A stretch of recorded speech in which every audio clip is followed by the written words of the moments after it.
شيخ فاضل وما فضل على من عندي. الشيخ اسمه عمر العيد. عمر العيد. أنا مسافر يوم جاء في الطريق اللي قدامه واحد مبنشر. المهم وقف عنده هذا اللي مبنشر هذا معطيها الينعام سكران راح فيها. قال معك سبيل قال اركب بوديك الديره ما هو بعيد.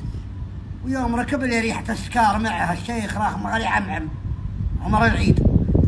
المهم وهي قدم له فتوى حديث فتوى ونصيحه وحديث نبويه يحسب انها استفاد. قال انت وش اسمك بعد ما خلص الفتوى الشيخ؟ يقول السكران. وش اسمك؟ قال الشيخ عمر العيد. قال عمر العيد؟ قال ايه عمر العيد. قال وش يقرب لك مصلى العيد؟ يا راحل يقول الشيخ عرفت اني هارج في الخلاص وان فتواي ما في محلها ولا بوقتها.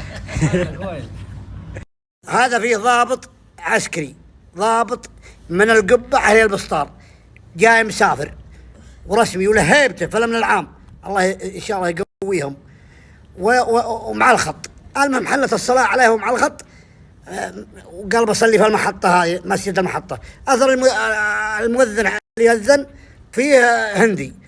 ويوم دخل الضابط والهندي ما قدامه، الهندي راحت 4 8. قال كم باقي على قامه؟